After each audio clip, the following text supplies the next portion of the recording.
Hello and welcome to another episode of Hidden Treasures with John Palmer of the Hopkinton Historical Society. We have a big show for you today, so we're going to jump right into it. Welcome, John. Well, thank you, Jim. I'm sorry I missed a couple of shows, but anyways, we're glad to have you back. I'm back, and I've got some ideas for the future. So that's great. I'll be busy. Okay. Before we get going with today's show, which is going to be quite interesting, and I'll explain it in a moment, we came across the picture you can see on the screen at the Historical Society this past Monday, and everybody was looking at it and wondering where this might be. And I said, well, why don't I show it on HCAM? Maybe one of our audience members will recognize the store. It may not be in Hopkinton, that's the problem. But the interesting parts of it, if you've been in the store, there's on the ceiling on the right-hand side, there's hanging is this large pair of scissors. It's a scissor advertisement, I guess, but that's a real, well, it's a mock-up, but it's real scissors. And it says on it, Weiss, W-I-S-S, and then it says, stay sharp on the bottom of it. So if you've been in this store, undoubtedly you've seen that sign. If anybody knows about the store, I'd appreciate a note. Send it to the Historical Society or send it to HCAM, doesn't matter. Before we get into it, I want to show you this book. This was done recently, presented to the Historical Society a few weeks ago. When I saw it, I said, there's my subject for today's show. But it's a notebook of newspaper clippings about the Hopkinton Police Department, and the clippings run from about 1890 to 1950. So they're all older, and we're not going to cover all of them because there's a couple hundred in here, but I've selected what I think are interesting stories. So I just want to ask, where did that book come from? So this book was put together by a Hopkintonian, or a former Hopkintonian, Skip Irvine, Albert Skip Irvine from Hopkinton. He lives in North Carolina now, but he visits us in the summertime. He's big into the Historical Society. He loves the place. And he's doing this. He's doing a similar one on the Hopkinton Fire Department newspaper stories. And in fact, I saw his notebook the other day when I was at the Historical Society, where he's getting it ready. I don't know if this show goes good, maybe we'll do the fire department at a future date. So we have clippings from Volume 1.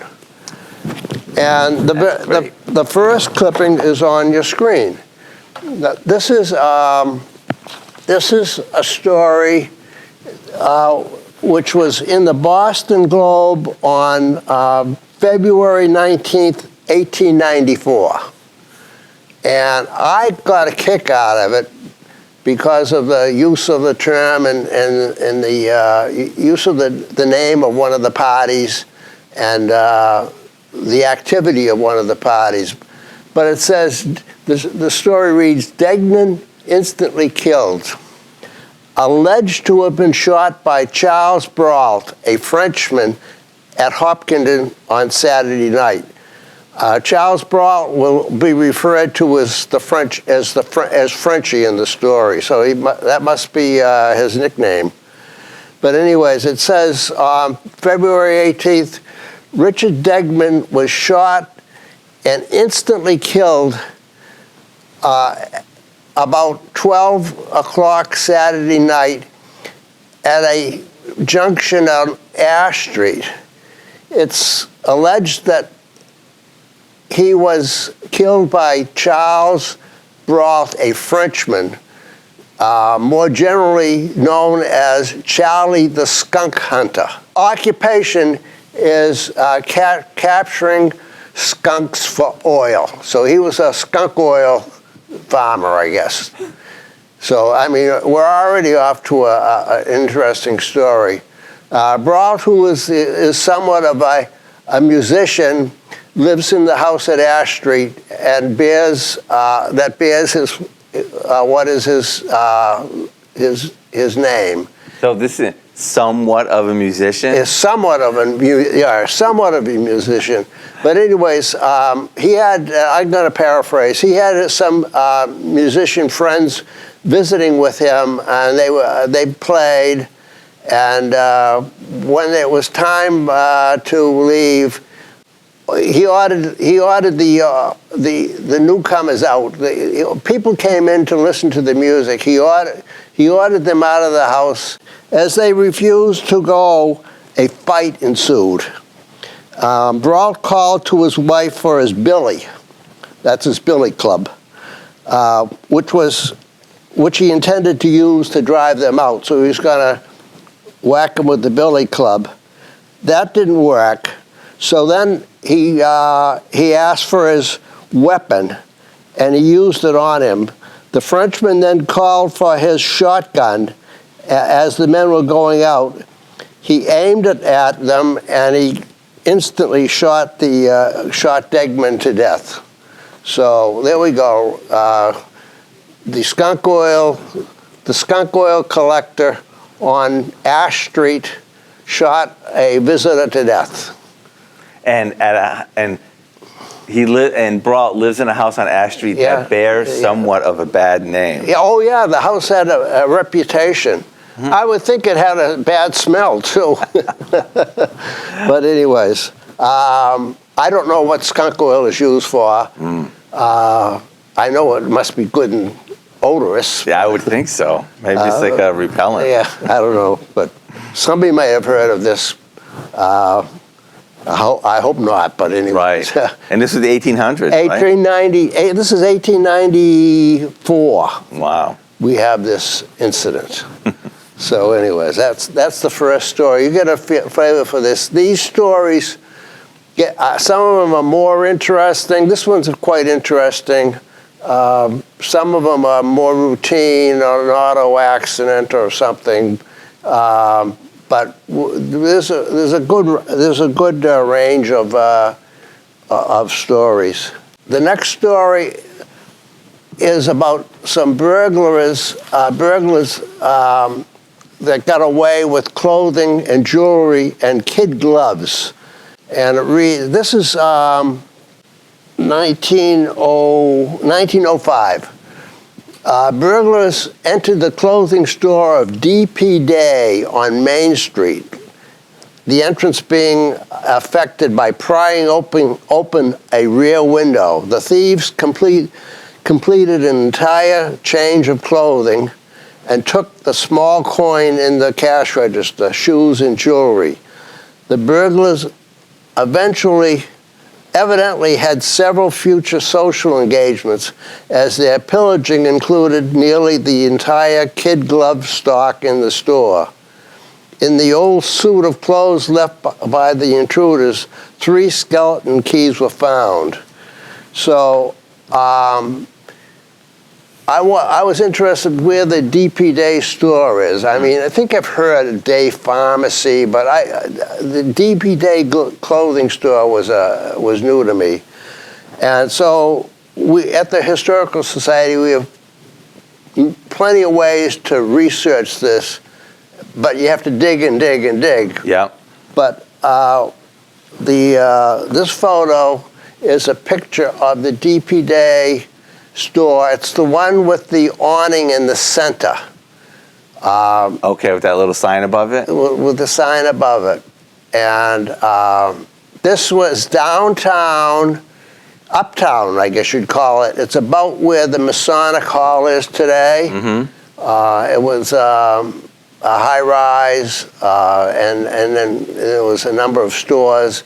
The town hall would be to the left-hand side of this picture when it was eventually built. But anyways, very interesting. I thought it was so fascinating. Yeah. They left their old clothes there. They They changed went in for they went in, and I don't know if they were after the clothes or the money, because there was only a little. But they went in for a change of clothes. They stole a change of clothes because they had something to do. Yeah, yeah. And they took all the purses. I don't know.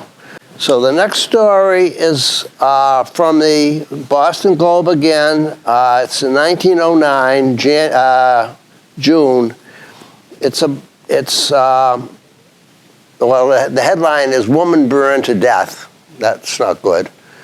The clothing of Mrs. Alice Turley, age 60, of Hopkinton, caught fire in a mysterious manner.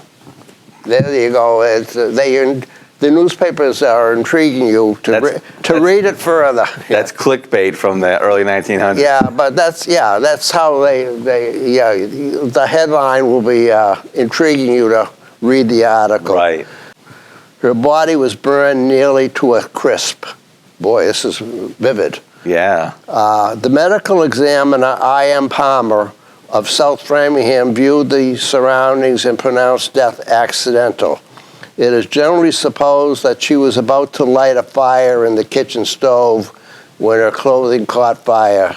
Wow. But anyways. That's tragic. Yeah, it is. But I think that might have been life at that time. Mm-hmm. I mean, kitchen stoves, and they were. I'm sure they were wood fired, and. I just think, the way they describe it is much more colorful than. Well, the writing is clearly colorful. Yeah. And maybe that's the way newspapers were then. Yeah. Well, that probably was because that's how they sold them, and that was the media. Yeah. There was no TV, I think there was radio, but there was no TV. Yeah. And so that's how they got the word out. But anyways, the next one, you can tell this is going to be interesting. Hopkinton pigsty is still empty one. And the one means it's empty by one pig. One pig is disappeared. But this is an interesting story. Caught my eye. So this is in Hopkinton Springs, which is out in the Westboro area. Is still missing, and no police officer on the job was the telephone message.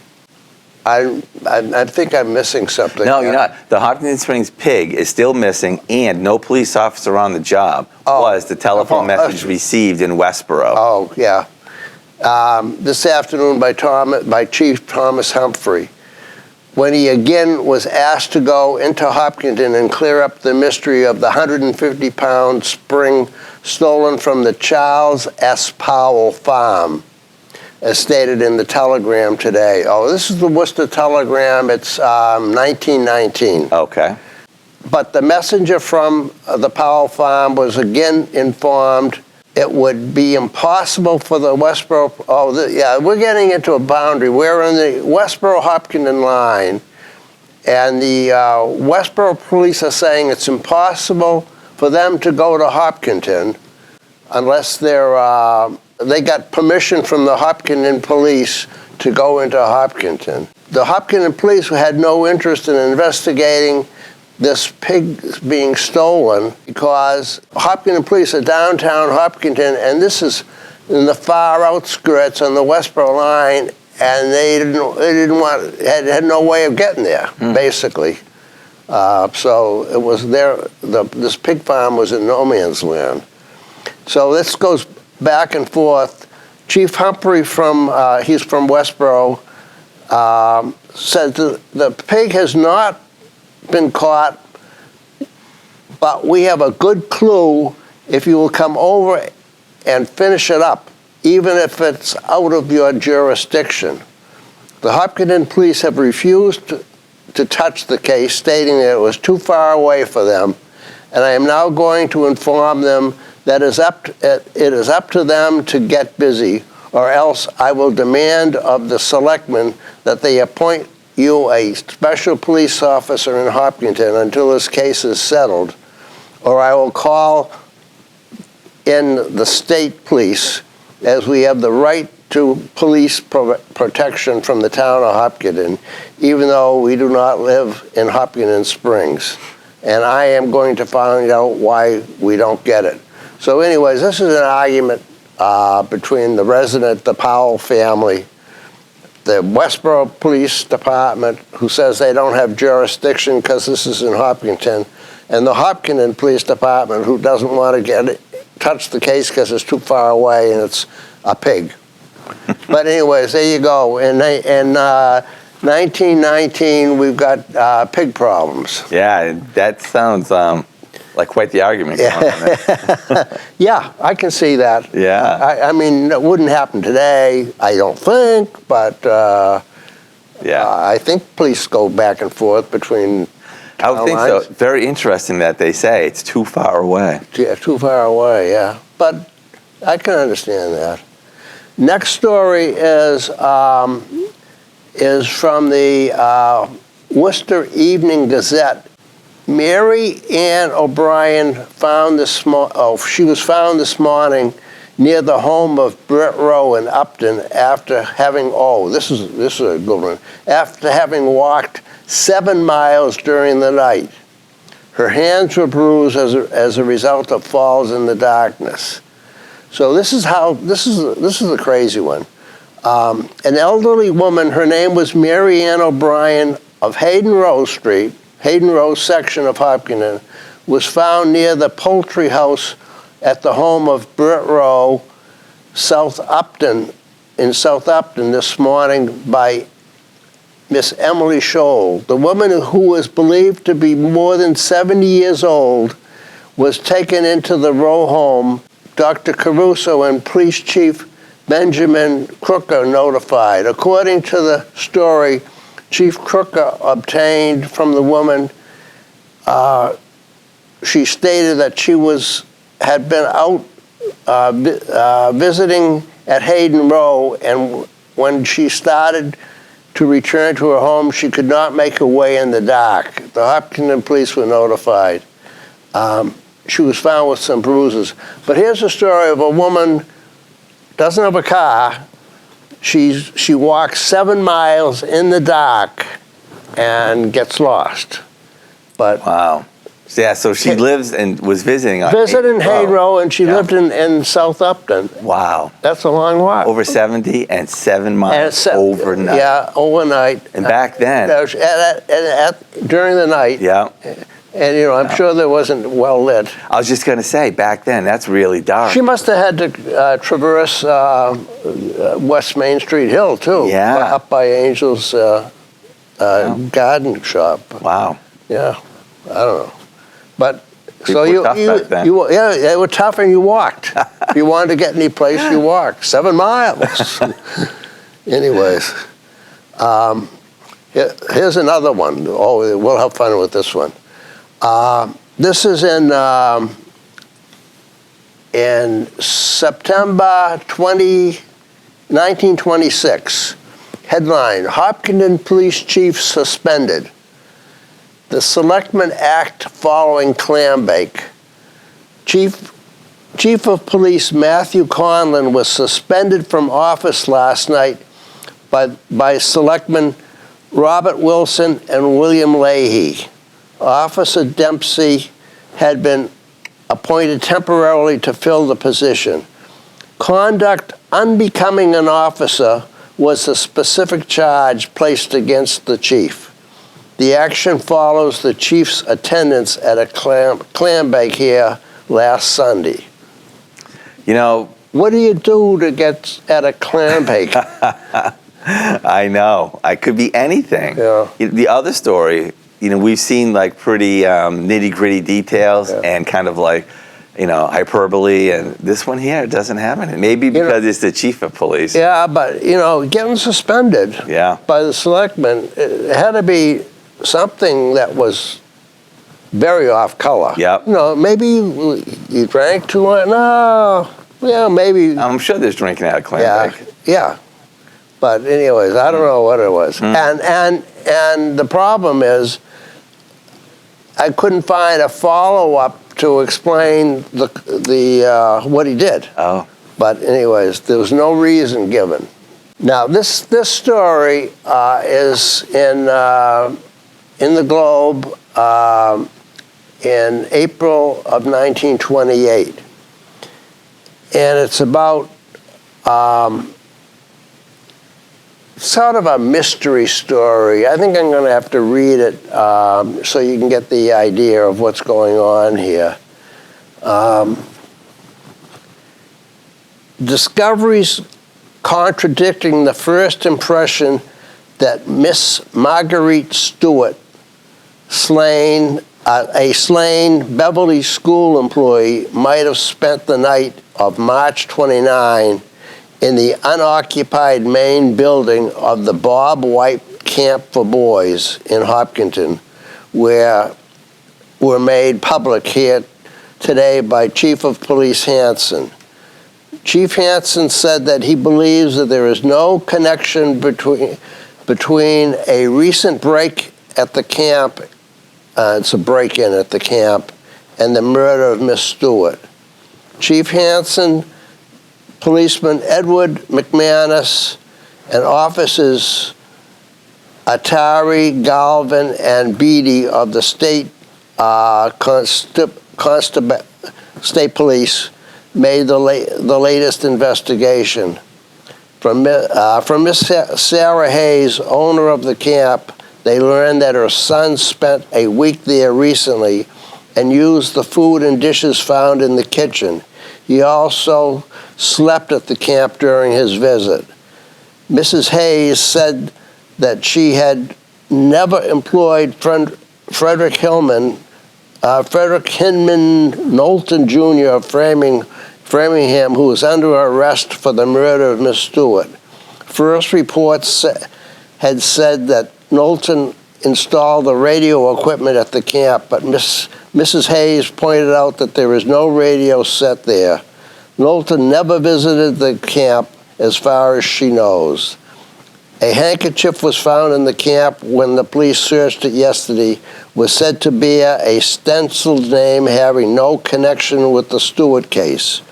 While the police said that the camp had been entered and ransacked, Mrs. Hayes has been unable to ascertain what, if anything, has been taken.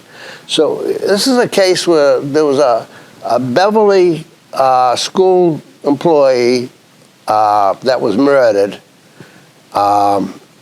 and they somehow or other, there was a connection between that and the Bob White Camp for Boys, which I'm guessing is out in Woodville.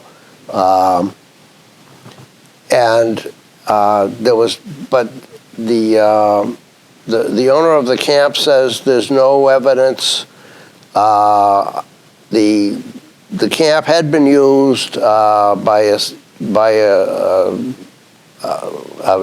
a person. Her son had used the camp and probably left it a little messy, but the police do not want charges brought against this Mr. Knowlton because there's no evidence tying the camp, the murder, and the alleged defendant together. You know what they don't say in this story? They don't say where the murder happened. Might have spent the night in the unoccupied main building. No, they don't. They don't say that Miss Knowlton, never visited the camp as far as she knows. Yeah. So it's like, I'm interested, like, why those things got connected in the first place. Yeah, but there's got to be something here. Yeah. I don't know of the Bob White Camp for Boys, but apparently it was known at the time. Mm-hmm. And I'm guessing that it was in the Hopkinton Springs area. Right. But I'm surprised that the chronicler didn't come up with, didn't find a story about the murder. Maybe it didn't happen in Hopkinton. You know, I think there was some additional stories about this, but this one was the one that I thought was the most accurate, saying there is no connection here. All right, John, so you're pretty sly about that, okay? So there could be more to this story, but you got to go to the book to find out. Yeah, I have the stories in here. Nice. In the book, but there's another, at least one more newspaper article by another newspaper. This one kind of summarized the whole thing together. Okay. That's why I chose that. Sorry if no, it's a good hook. Yeah. It's a good hook. Here we go. Got it. Oh, got it. All right. So the next story is in 1928. It was in the Boston Herald, and it's this is a straightforward motor accident. Hopkinton boy dies of motor injuries. George Green, son of Mr. and Mrs. George Green of West Main Street, was knocked down by an automobile here this afternoon, suffering injuries which caused his death at the Union Avenue Hospital in Framingham a short time later. The boy received a fracture of the spine and internal injuries. The lad walked out of a yard on East Main Street and stopped directly in the path of an automobile operated by Peter Proco of Worcester and was struck before the machine could be brought to a stop. Medical examiner James Glass viewed the body while the Hopkinton police and Inspector Robert Huddy, attached to the motor vehicle register's office, investigated. So here's a case where a boy stepped out of his yard and it was into the path of a car. Oncoming traffic. Oncoming traffic. So this is 1920. Yeah, there was vehicles in 1920. Yeah. All right. So now that this is a good stopping point for our first episode, so why don't we take a break here and we can continue looking at these chronicles in our next episode. Sure, that'll be great. Very good. Thanks for watching, and stay tuned for the next episode coming up soon.